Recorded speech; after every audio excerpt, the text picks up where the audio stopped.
You now. Joining me is the former press secretary to Boris Johnson and current managing director of public affairs at Edelman UK, Will Walden. Good morning to you, Will Walden. Nice to talk to you.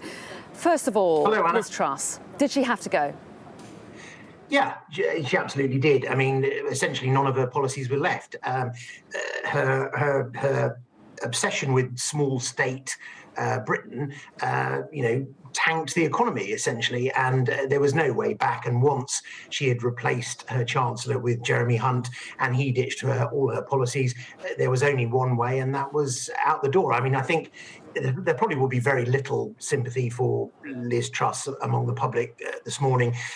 Polls suggest that just 2% think she did a good job. But from a personal point of view, it's an absolute tragedy and it's a humiliation. And she will have to live with the fact now that her place in history as the shortest serving prime minister, she'll essentially be the answer to a pub quiz question. And that must be terrible for her personally. But, the country couldn't carry on as it is, and we needed a change. The problem is that I don't think there's any clarity about what that change will look like.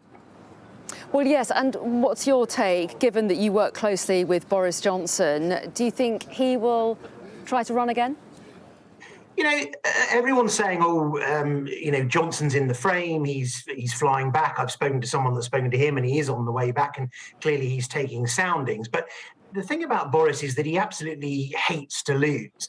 And I suspect that if he doesn't think he can get to the 100, or more importantly, he can come second in this in the first vote, because I think, Rishi Sunak is clearly the front runner, then he won't run. But if he does think he can, then I'm sure he will, because, in his mind, he's done nothing wrong. He's been unfairly defenestrated. Whether you think that's true or not, it doesn't matter to Boris.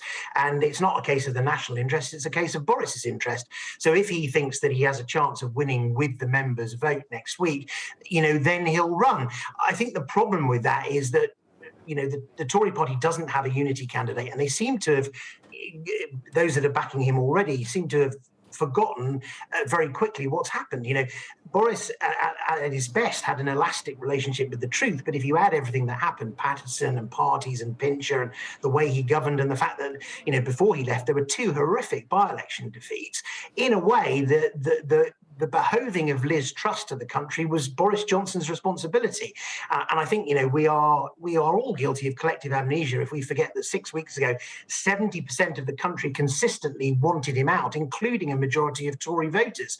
And there's no evidence that they've changed their mind. There's also no evidence that Boris has changed his mind in terms of how he'll behave or how he'll govern. I think the problem for the Tory party at the moment is that there isn't necessarily a unity candidate.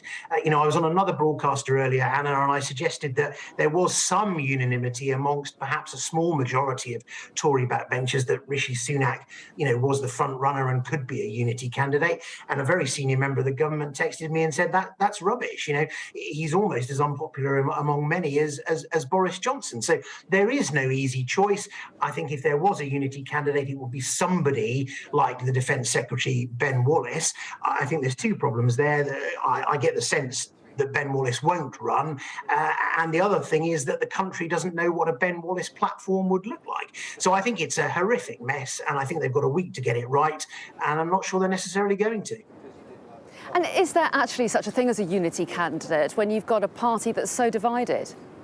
Yeah, and I think that's the problem, is that, are they thinking in the best interest of the Conservative Party or the best interest of the country? And the problem is that the Conservative Party is now so riven, not just with factions, but just with a sense of identity. What does it actually stand for? And the truth is, the idea that we're suddenly going to find that out in only a week from somebody, I think is laughable.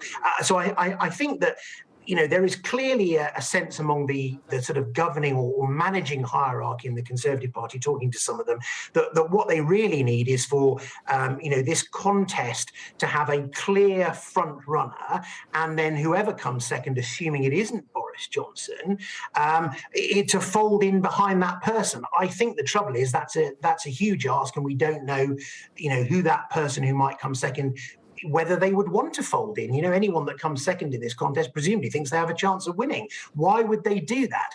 And that's partly a problem with the system of electing the next leader. It's also partly a problem with the fact that the Tory party has lost its identity.